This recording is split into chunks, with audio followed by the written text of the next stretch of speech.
Welcome to CONEXEC. CONEXEC is a podcast for construction executives, and this morning I'm sitting here with my friend Mark Hill. And Mark, I'll let him introduce himself and kind of go through his background.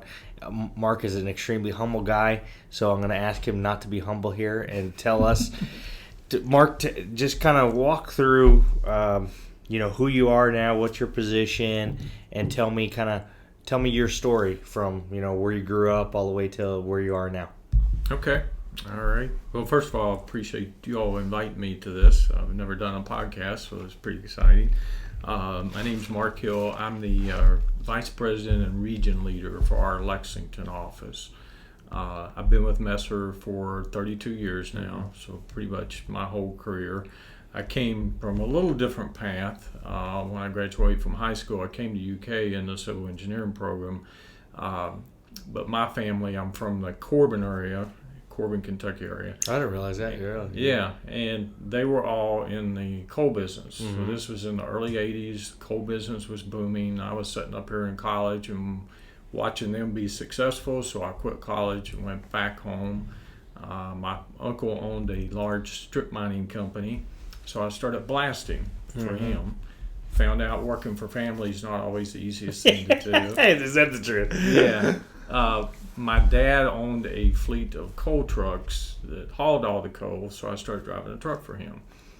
Luckily, he had the foresight to see the coal business there's a lot of changes, regulations being made. And so he kept trying to get me to go back to school, and I wouldn't listen to him. I'd since got married, was making really good money, and I came home from work one day and he said, "I sold your coal truck. You're going back to school." Okay. So I did. My wife was from the Cincinnati area, so I needed to go somewhere that had a really good co-op program so I could work and make some money since I was married. And so I went to Cincinnati to school, and that's how I got connected with Messer. I started co-oping in 1985 and started full-time in 87. What did Messer look like in '85 when you started? Yeah, very very different than today. We were very the only office we had was Cincinnati at that time. And when I started full time, I came down here in '87. That was really what got Messer to open an office in Lexington. We were building the Toyota plant at the time, so we had came to Lexington, did a job, leave. And when we came to do the Toyota plant, we really got introduced to the subcontractor market and some design firms, and decided we opened an office in 1988. So, did you guys have an office here in Lexington, like where it currently is, or was it somewhere else?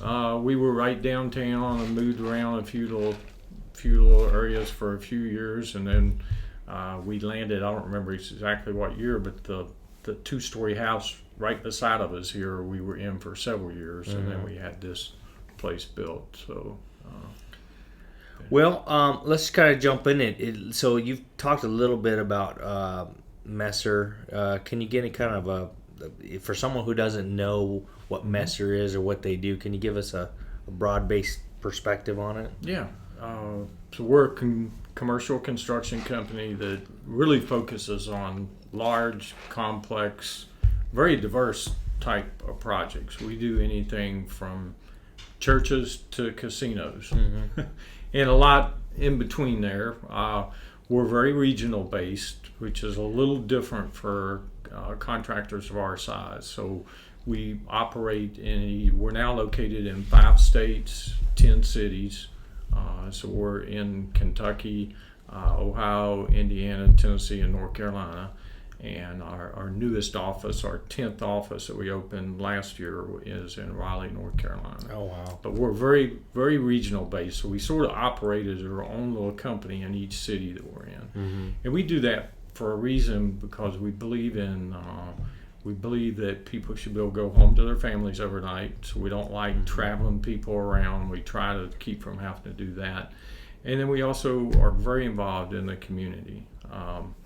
We gave, I think, right around $2 million in 2018 to different community nonprofit organizations. So for us to make sure that we got people living and participating in the community is something that's really important to us.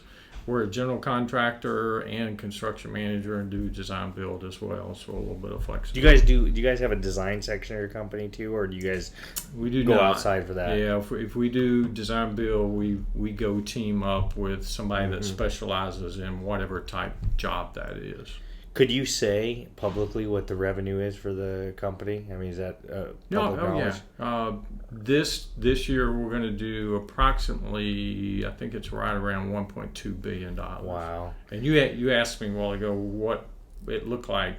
So when we purchased the company in 1990, the employees, we were doing almost $100 million worth of work, and now we're 1.2. That's billion. incredible. So Huh? it's a lot of growth.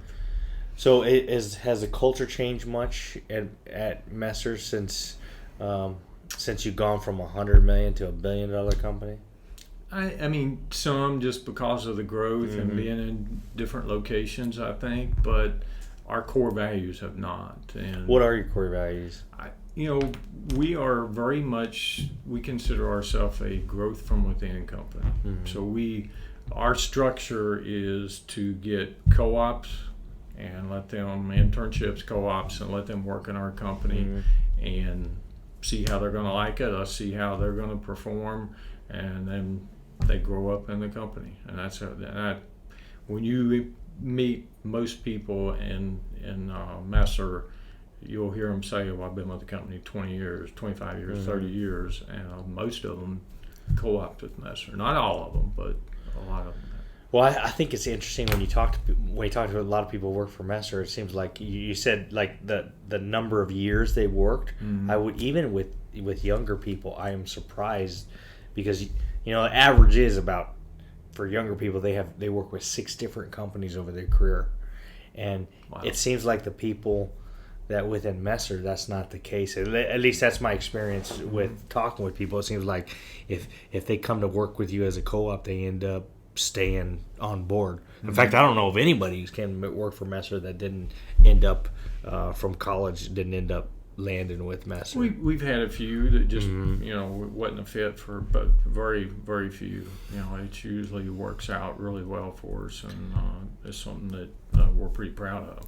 So you said your core focus, I mean, it sounds like you guys build a lot of different stuff, but I always thought of Messer as building like healthcare, stuff to do with the university. Yeah. But it sounds like you guys do.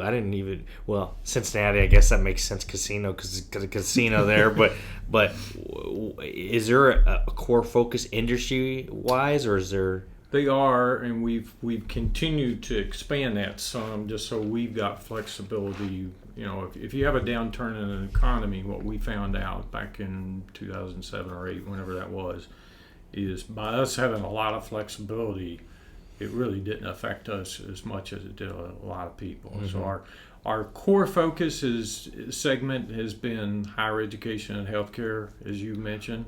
But in the recent years, we've gotten really busy and specialized in aviation. So we've got a lot of airport work going on in several of our regions. Industrial is something that Messer used to do a lot of back when it was a family-owned company. We did a lot of power plants, and we'd sort of gotten away from that, and we've gotten back into trying to do more industrial. Are you guys strictly vertical, or do you do horizontal, do roads and bridges? No. Just roads. vertical, pretty much? Pretty much all vertical. And then our 2 newest market segments is science and technology and federal and military. We've got some regions that we've started to get a lot of work, specifically the Dayton region and the military and the Wright-Patt. Wright-Patt, yeah, absolutely. Yeah. So what do you think, what events have you had in the history of Messer that's really shaped who you guys are today? I mean, you mentioned one real quick, like you went from a family-owned company to a employee-owned company. Tell us about that, and then tell us also about have there been any other like major events that have kind of changed the direction of? That's really the one. And in the story of Messer started in 1932, so it's been around Wow, for I a don't long know, time. Was a family-owned company, and in the late 80s, 1990, we became an employee-owned company. And really what was happening is there was only one Messer family person that was left in the company, and our executives was just getting concerned of what's going to happen. You know, they could sell, and so they come to all employees and ask them if would you be willing to take your profit sharing and turn it to stock, and we did in 1990, and it was a big change. It was some, there was some nervous people about it. I was pretty young in the company, so at that time I didn't even realize probably what was going on, but everybody was on board with it, and it's really been a great thing for us. So we're a 100% employee-owned company. So does how do you have I don't know who your president is currently, but it went from so the owner was the president at that point in time. Actually, what? Oh, really? It was a little odd. He was just I think his title was a senior project executive, the Messer family person. So the leaders in our company stayed as the leaders once we became an employee-owned company.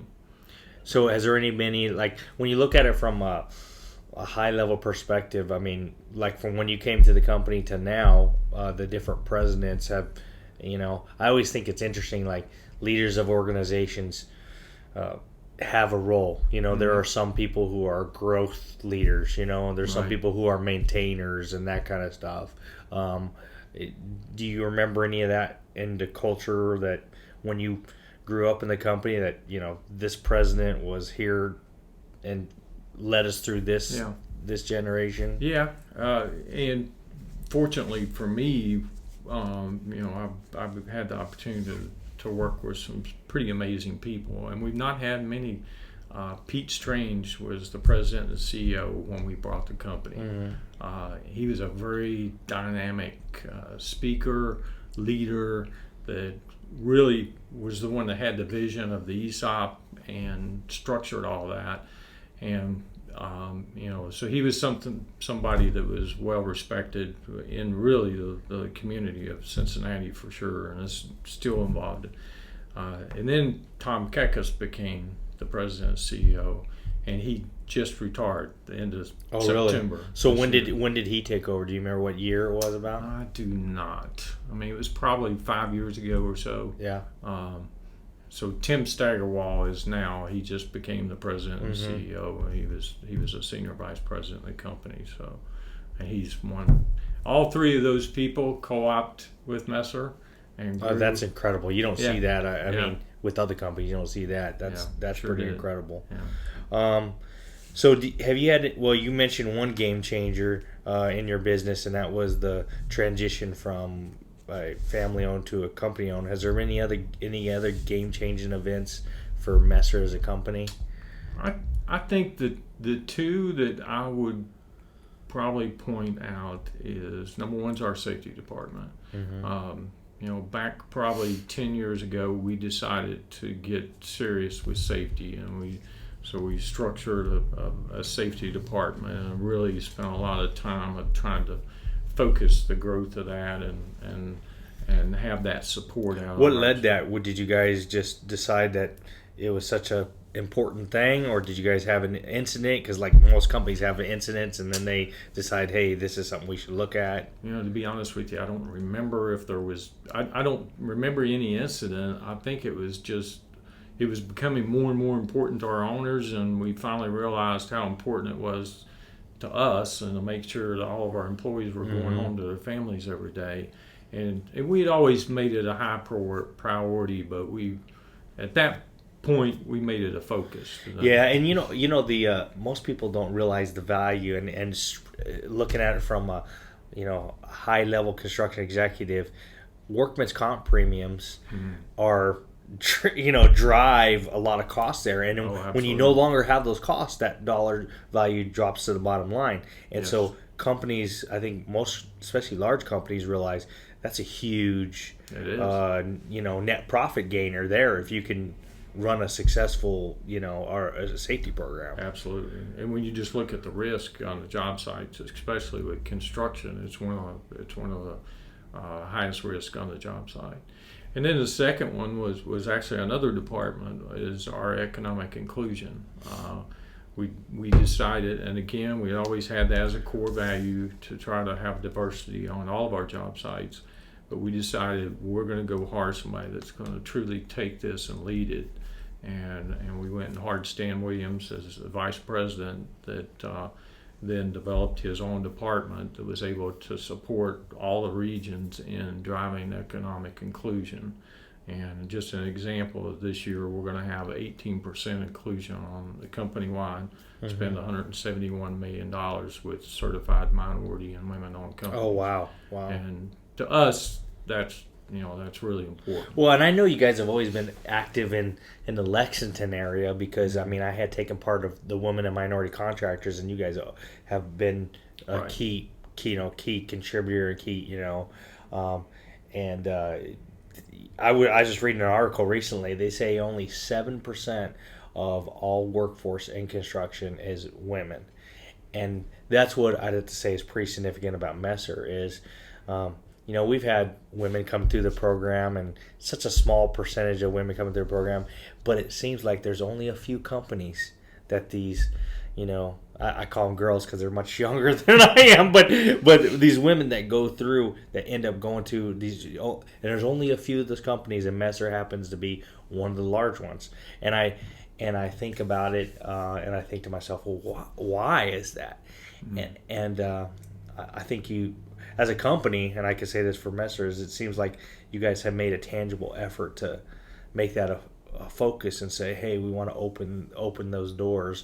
And then not just that too, one of the young ladies that came and worked for you guys, outstanding performer, and you know who I'm talking about. Yeah. She just says the work environment is just, she's treated like anybody else. Mm-hmm. And that's a hard thing. When she said that to me, I thought to myself, well, isn't that the way it's supposed to be? But then I also got to remind myself, we're in construction. Yeah. And it hasn't always been that way. And the fact that, I've heard many different horror stories about way, women have been treated, in construction sites around the world. And I thought it was interesting that she said that, I've never had to deal with that. And I thought that was really significant. Yeah. Especially you're not only dealing with your company, but you're dealing with all the subcontractors. Yeah.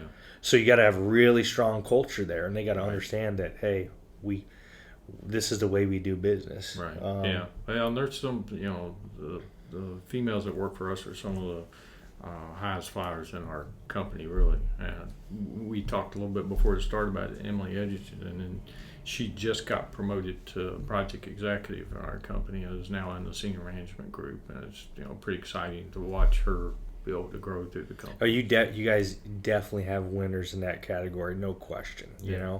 You guys do a good job at that. So what you guys got? Do you guys have a 5-year plan? We do. Yeah. What does that look like? I've actually got it right here in front of me. Yeah, we developed this last year, and we're calling it our 5-year strategic plan. So it's from 2019 to 2023. Mm-hmm. And we got several goals in it, but the overall goal is for us to have $1.8 billion worth of capacity to do that kind of work by 2023. And we've got all kinds of goals to get us there. What was the process like to get there? Because I know, there's people who do nothing but just help companies do strategic planning. Do you guys just all meet together? Is it just one meeting? Is it a series of meetings? Or we spent a good year on it, and we did have a firm that was helping us work through it. We engaged not only the executives but also the senior management group. Went out and did a lot of research, and so we spent a good part of the year before we said this is. And people don't think about how complex that actually is. It's not just saying, "Hey, my goal is to be a $1.8 billion company."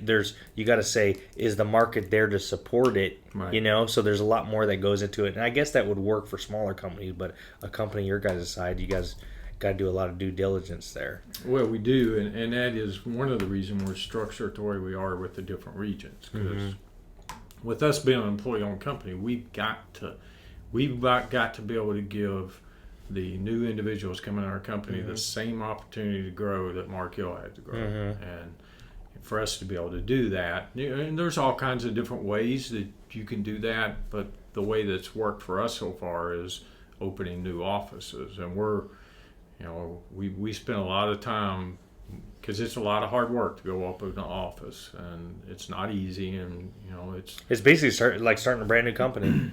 It really is. Yeah, absolutely, it is. And I mean, the only advantage you guys have is you guys have a lot of the resource pool, but you go into an area, people are not familiar with you. What I think is a lot of companies will just go to an area and not even open an office and do work there.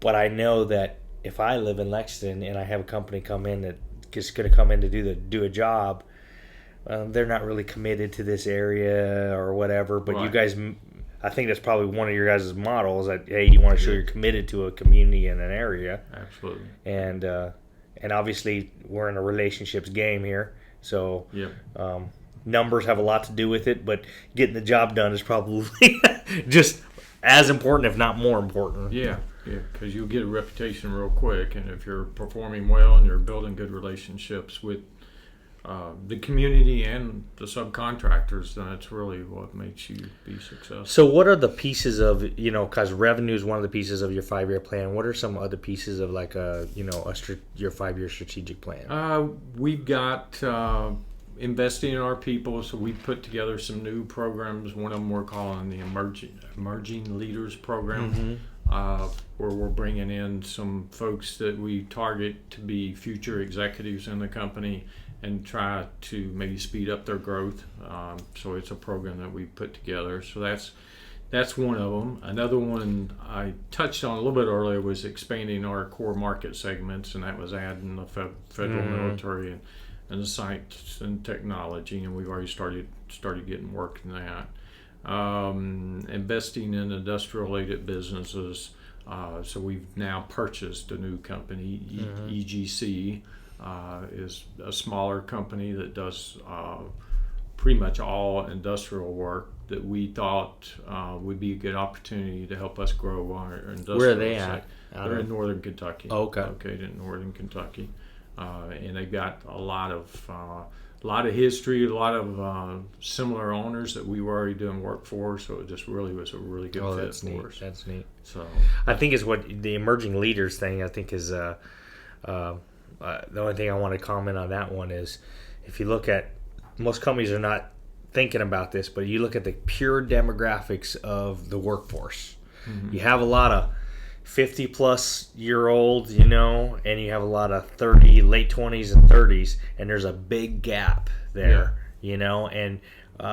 and people say, that's not that significant. Well, when you guys, and you guys are, I guess you were on the tail end of the baby boomer generation, right? 50 to 60, right in there. I hate that. I don't want to age you, but well, no, that's about right. So but when they factor, when they retire and move out, now all of a sudden you have a lot more young leaders. Yeah.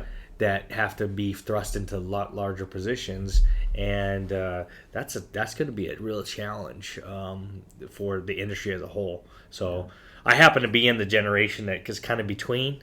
I think it's advantageous, but for a company, I see that it's going to be very, very difficult. And I see it with my own company too. I have a lot of younger people, but there is some big gaps there, and if you don't. I guess you guys are recognizing that early. We are. We spend a lot of time every year just looking at that and make sure we're planning. Because if you're located in 10 different offices, that's something important. And one thing I've not mentioned is true to what you're saying is also we self-perform a lot of work still. And what do you guys self-perform? Mostly concrete. We like to do our own concrete foundations, vertical concrete. Rough blocking, a lot of that carpentry type work, and then we've got we'll self-perform some other just specialty stuff on certain jobs sometimes. Why did Messer decide to do that? Is that something they've always done, or Always have. We've looked at it multiple times to say, do we want to keep doing this? And we always come back to we're builders, and we think it's an advantage that we still self-perform a piece of the work. Especially with the foundations, it lets you get the project off on a good start. Absolutely. And control that piece of the schedule. And so, and it seems like I go back to, I started in the early 90s, and it seemed like at that point in time people were going away from self-performance. So all these construction managers just said, we want to just be a management group. There's a lot, and that seemed to be the model, and so they started getting rid of their self-performance pieces or whatever.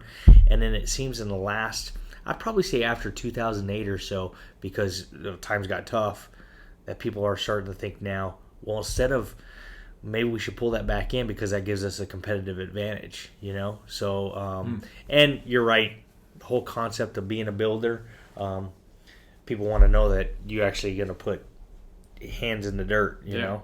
Yeah. So I think that's pretty special to us. But where I was heading a while ago, and I got off track a little bit, but the age thing, because a lot of our craft is in the same boat as what you said. They're getting in the 50s, 60s, and so we've been trying to focus on growing our craft, and we've been able to do that. We've got over 500 craft employees right now working at the company. Because you guys are from Cincinnati, are you guys union? No, we're not. We're not union. No. Okay, I just thought because the further north you go, the more further. We were at one time, and we dropped out of the union close to the same timing that we become an employee-owned company. So. Do you guys have a 10-year plan, or is it just you do it 5-year increments? We do it in 5-year increments, so we'll start thinking about that in a couple of years. And I think really it's just focusing on continuing to grow and looking for those opportunities to allow everybody to keep growing. Part of this podcast, and the reason that we're doing this podcast is because there is nothing out there for construction executives to really talk with other people and get hear from other people who are executives. But a big one is people who want to get to that level. And if you want, I know that you don't like talking about yourself, but I'm going to force you to talk about yourself. What skills and ability do you have that has helped you get to where you're at today? I always tell people, if somebody asked me to describe you, I'd be like, thoughtful is the thing that comes up in my mind. And the reason I say that is because you just don't spout off at the mouth about anything. You think about it before you say it.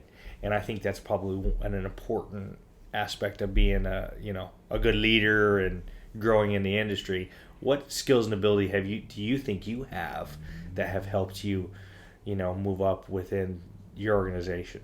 Yeah, and everybody's got different ways they do it, of course. And we had our yearly region meeting a few weeks ago, and Tom Kekas, who's retiring as the CEO and president of the company, came down and just spent some time setting and answering questions with our region, and he went to all the regions doing that. And when we ended the meeting, I got up and just spoke a little bit about Tom, and we gave him a small gift and whatnot. But one thing I told him that I've took from him and really from my dad was just treating people the way you want to be treated. And that's the way I watched Tom through his career really drive the company with that in mind.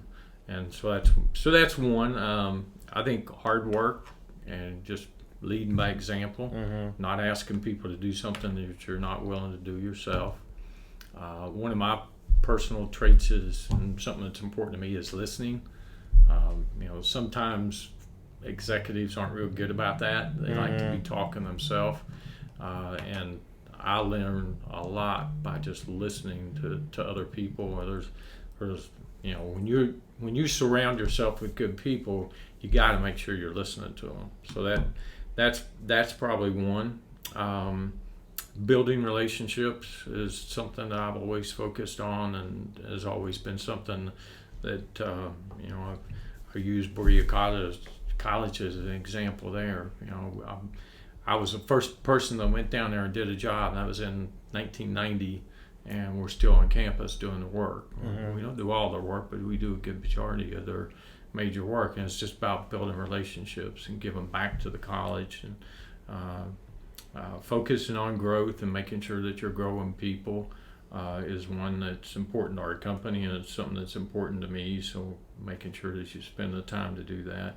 And then probably the last one, this may be one that sometimes challenges me, is just been open to change. And as our company grows and has gotten bigger, we have a lot of changes, and just making sure you're open to that. It's tough for anybody. Everyone, I know. Inherently, people hate change, So I mean, that's just that's a challenge regardless. What there's a book out there that I challenge the people in my company to read, and it's about leadership in the construction world. And one of the things it said in there was, we promote people in construction not based on many of the soft skills that you need to be an effective senior manager in an organization. And then they said the number one way people get into the C-suite is technical skills. The number one way people get out of the C-suite or get fired out of the C-suite are soft skills. And that's what. And if you think about, I can see that. when you take a step back and you think about it, you think to yourself, how many people do you know that are the old school, hey, do what I tell you to do, and very forceful type of people, but when you thrust them into a leadership position, that's just not what makes you successful in that position. Absolutely, I believe that 100%. Yeah, and I thought that was really interesting. It's like we all knew it, but to see it written down on paper was just pretty incredible. So I think that we can always learn from successes or failures. The first one I'll say is, I think that you learn more from failures than you learn from your own successes. What were what was some of your biggest failures that you had that helped you kind of grow? I think, first of all, I think failures is a strong word. Challenges, no. There you go. Okay. I'd probably change it to challenges or key learnings. I think the first one for me early on was quitting college, and that was something that I learned, and thank goodness I had my dad that was a lot smarter than me at the time that pushed me to get back in school. And there's a few circumstances where I mentioned a while ago, listening, that younger in my career, that I probably learned the hard way as far as listening. I remember one real quick story, and it was actually on a Berea job. I was building the Seabury Center, the gymnasium down there, and we were struggling with cleanup. And I had a masonry contractor at the time, just a heck of a guy that's now passed, Houston Barger. I knew Houston. Yeah, you probably knew Houston. Yeah. But he came to me, he said, "Mark, all you got to do is relocate the dumpster and everybody will start cleaning up."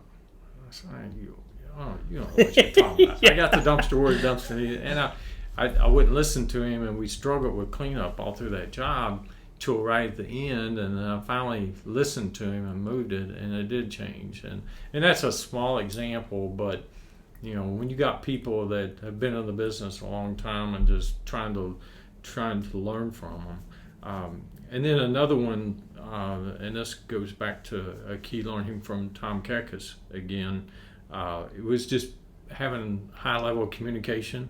And I remember his job, and this again was going back several years ago, but I sent some back charges to several subcontractors and had not communicated to them what those were for, and it was a tough situation. That was a key learning for me. And Tom was not a screamer or anything, and he came down and talked to me about that and said, "You need to learn from this. You've got to talk to people and communicate ahead of time and give them the chance to correct something before you go do it, and then send them a bill for it." So that's a few that sort of popped. That's really different than a lot of people would do it. A lot of people just hit the enter key and send an email off with a back charge. So. Yeah. What about successes? What successes have you helped that kind of have helped you grow? I think the first one I would have to point out would be my family. I've been married since 1982 to my wife Annette. We sort of make decisions and do things together, and have a lot of fun together. So I've got a daughter. She lives in Louisville. It's getting ready to turn 30, which is unbelievable. But she works for Willis Klein's, very successful. And What's Willis Klein's? What are they? They are a high-end lighting, plumbing, fixture, door hardware company. They've mainly done a lot of very high-end residential, and have gotten recently into the commercial business. So they do doors and hardware. And, do they have like a catalog? Mm-hmm. Because I think I've seen them before. Yeah. They've actually got an office here in Lexington as well. But she's their business development type person, marketing type person in the Louisville office. So, and then my son is still trying to figure out exactly. Well, he's figured out, I think, what he wanted to do. So he graduated from UK in something I told him he'd never be able to get a job in. But he wasn't able to get a job in it. So he went back to. Hey, remember your dad? Your dad also told you to go back to school. So that's right. So he went back to Eastern and is getting his master in safety engineering. Oh, okay. Okay. He's done some co-ops and is seemed to be really enjoying that, and is starting to do some interviews, and is going to be doing an internship with us come January. But so. So you said your daughter was 30. Your son is how old? 23. 23. Yeah. Oh, he's still learning. Yeah. It took me a while. So yeah. He comes by on us. I think the other one would be just the growth of the company, and we've talked a little bit about that. But watching us go from $100 million company to 1.2 billion, or where we're at today, has been very exciting. And me watching all the people, especially here in Lexington, that have grown in their career, it is pretty special, for sure.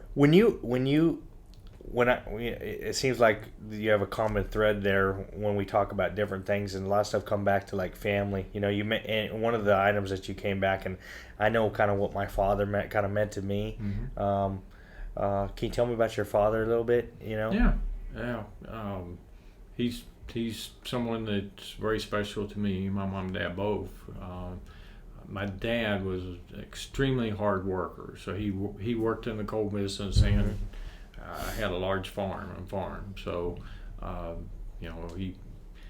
mom probably spent more time making sure the kids was doing what they needed to be done, just because my dad was so busy. And he grew up in a very poor family and was bound and determined that he was going to be successful and be able to provide for his family, and he worked hard to make sure that he was able to do that. And I saw that and watched that, and I think that's where I got a lot of the traits that I have today. Did he go to school? Did he go to college? No, he didn't. See, that's incredible, because I think that for him to have the foresight, because I see a lot of people that say, oh, you don't need a college degree to do this or that. And I don't necessarily disagree with that. But some people who don't have an education will kind of use it as being saying, hey, you shouldn't do this because I didn't do it. Right. And my father was the same way. He would say, you know what, you need to do better than I have done. Yeah. And so I may not have graduated college, but him to have the foresight, not only to tell you to do it and help you, but to sell your truck. Force me to. He'd force you to do it, So that's pretty incredible. So and then anybody who grows up in Corbin and mines for a living, they must have been a hard working person, So yeah, and we did strip mining to work. Well, early on in his career, he did deep mining, so he did a little bit of all of it, and it was hard work. But he'd come home from working 10, 11 hours in the coal business, and he still had cattle to feed and all that to do, and it was 7 days a week. So what's the one thing you remember more than anything about what your dad taught you? If you would say that, hey, my dad taught me one thing that has really made a big impact on my life, what would you say that thing is? One would be put God first. He's a very involved and religious person. That happened late in his life, though. It wasn't something he had when I was younger, but it really struck me. And then the other one would just be the hard work piece of it. My wife could tell you that she spent many of dates in the hayfields. And my dad... And she's still with you? When we started dating, she lived in Cincinnati and I lived in Corbin. So, oh, wow. She would come in once a month, and it didn't matter. If it was time to put up hay, we was putting up hay, and she was in the hayfield with me. Let's get her in hay. So I think just the hard work piece of it, that he taught me that if you're going to be successful, you got to be willing to work hard. And the funny thing is that you mentioned this, and I think about this with my children. It's not so much what you say, but it's what you do that is important, because your kids will watch everything you do, and if they find you being hypocritical, they will point that out. Absolutely, in a heartbeat. Because I guess it's the same kind of thing about leadership in general. People care a lot less what you say than what you do. Yeah. How you treat people, and I also heard people don't care who you are. They care about the way you make them, you make them feel. And because I grew up. My parents were janitors, and hard work was a key factor of that. And sometimes I wonder. I guess every generation says, "Hey, I wish the younger generation would learn that." And there is something to that, because now you can. I was on my iPhone last night, and I can close my garage door from my iPhone now. Yeah. I remember having to pull it down before, So. Oh yeah, absolutely. Well, and that one thing you said there, and we're going through our annual reviews right now with our senior management group. I've been meeting with each one of them, and they probably get tired of me saying this, but I keep impressing on them of just how much younger people watch them.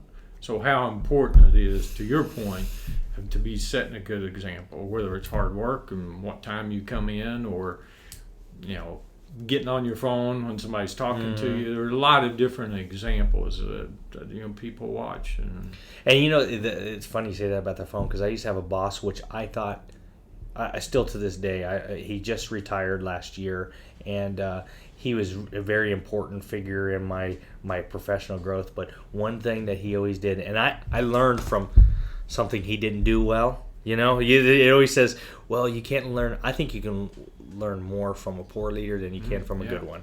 Right. But in this case, he was a good leader. He just had a couple things. One of them was the phone rang. He couldn't deal with the fact the phone rang. He'd have to pick it up. So you'd sit there, and he would pick the phone up. And then it kind of gave you the impression that whoever was on that phone was more important than you were. Yeah. And that's something I learned, because now it's one of my pet peeves. Oh, really? So, and especially now the ages that we're in, where we walk around with our phones everywhere we are. On your wrist. Oh, I know. Yeah. So what does the future hold for Messer in general? If you had to cast a wide vision for Messer, because you're at the tail end of your career. I've got 6 to 8 years. 6 to 8 years. But that'll be here before you know it. Yeah, so, I know. 6 to 8 years, and it seems to speed up the older you get. I know it does. It does. I think the sky's the limit for us. The way we're structured, the key for us is just keep getting good people, and then giving those people the opportunity to grow. And we have.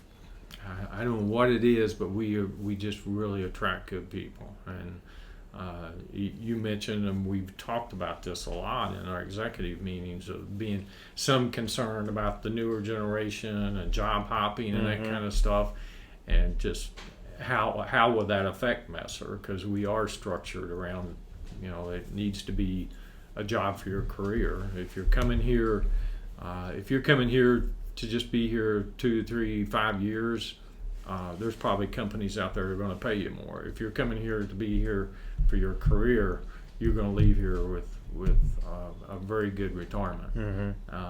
So us continuing to make sure people understand that is important, and we continue to get people to do. And so I think sky's the limit for us, really. Well, you don't find too many, honestly, there's not too many people I know that say, oh, I used to work for Messer. Yeah. I talk to a lot of people, and those are very far few between. So if you were to give personal advice to anybody that is looking, that wants to be a construction executive someday and wants to move to that level, what would you tell them?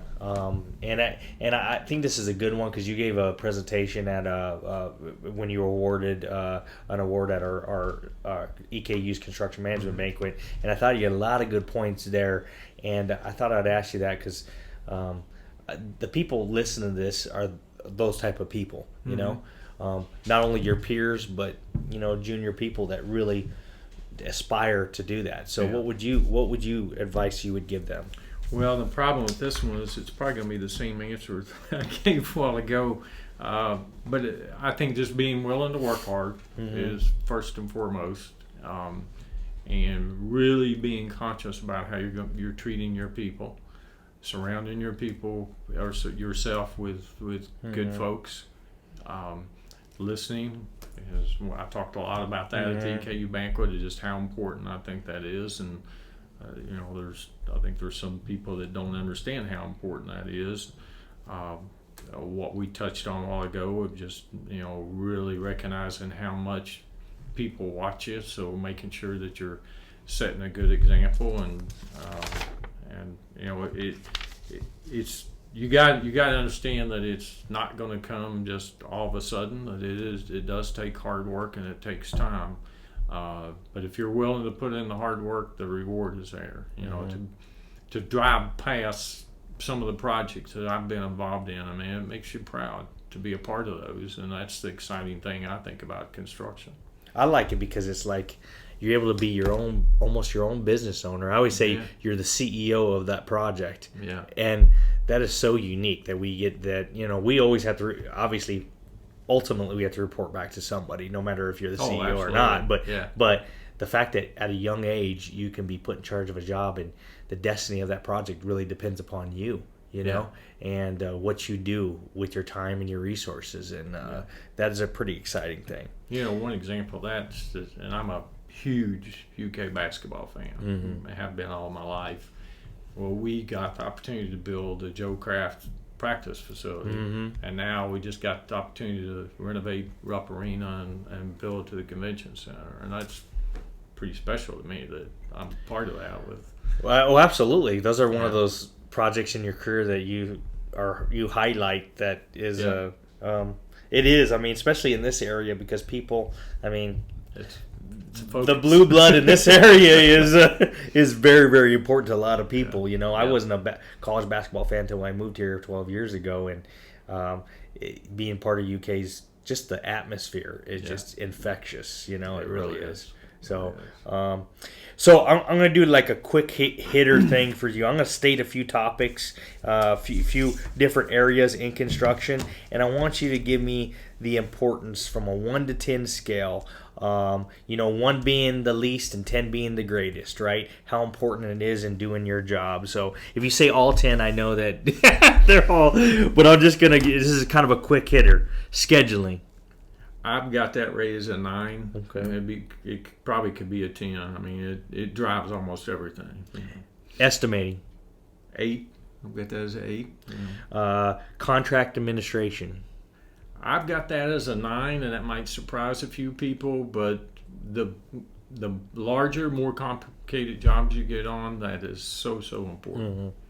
Design.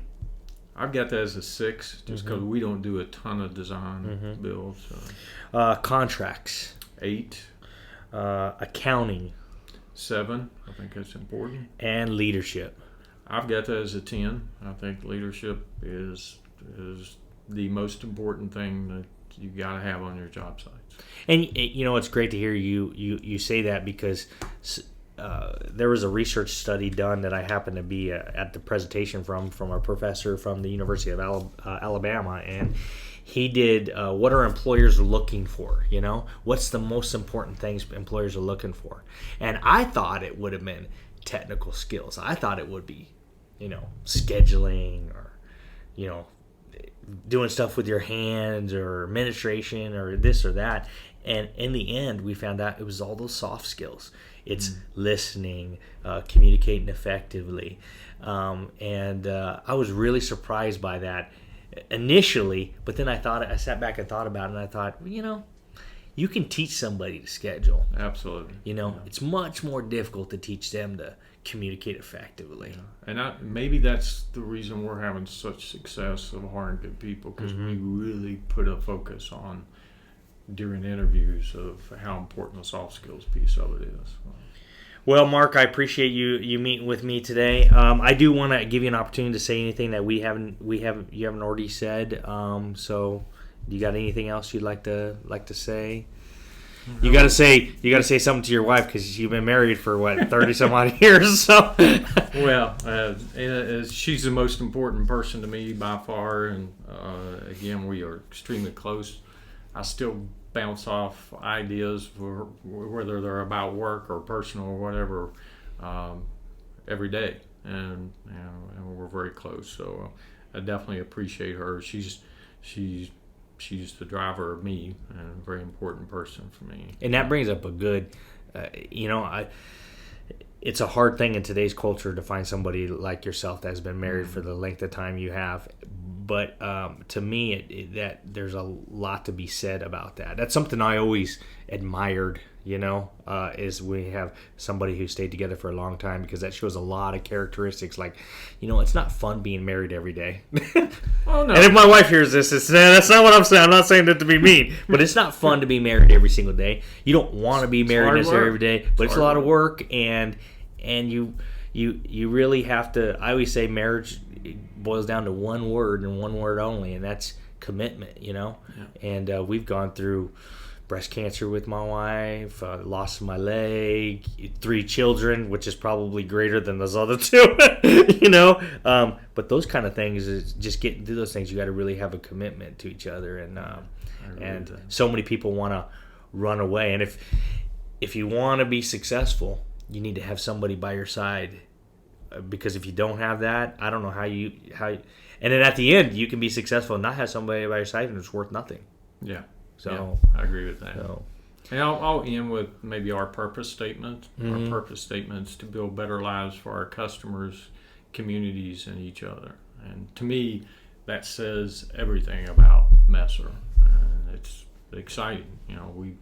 About 80% of our work is repeat customers, so that says a lot. That does say a lot. I mentioned earlier $2 million that we've given to our communities, and then just watching the people grow, as I've mentioned, our company, and making sure. And I think the employee ownership thing is what makes that special. There's nobody out there trying to do better for themselves. They know if they do good and share their learnings, that everybody's going to win. So. Absolutely. And that's unique in the culture we live in general. So I want to thank you, Mark, once again. I mean, I count you as a friend. I thought about how long have I known Mark? I said at least 10 years, if not. For probably the first 2 or 3 years, I never thought you talked. No, I'm just joking, because we were in meetings, and you, like I said, you're a thoughtful person, so you don't want to blurt out and say something, so you normally think about it before you say it, unlike myself. But I want to thank you. I really want to thank you. You personally, I've learned a lot from you, and I can say that EKU has really benefited from your participation. You've made some good recommendations that really have changed it. And Messer as a company, I can say that we've had many students that graduated from Eastern, and many people I know graduated from Eastern that have had successful careers, really because they were able to get part of your organization. I mean, I have not, and I'm not saying this because we're on a podcast together, but the truth is that I don't know anybody that has graduated from Eastern that went to work for Messer that would ever badmouth or say anything bad about Messer. All I ever hear is that Messer's a great organization. We have a mission. Talk about being better, and it's that ownership piece of it is a big deal, because they're talking about it like it's their own company, and it is, and it is, so that's Absolutely. So I thought that was before I even knew that you guys were an employee-owned company. I thought that was significant. So I want to thank you. Our next podcast we have coming up for CONEXEC is going to be David Dean from Dean Builds here in Lexington, Kentucky. Once again, Mark, thank you so much, and I appreciate your time.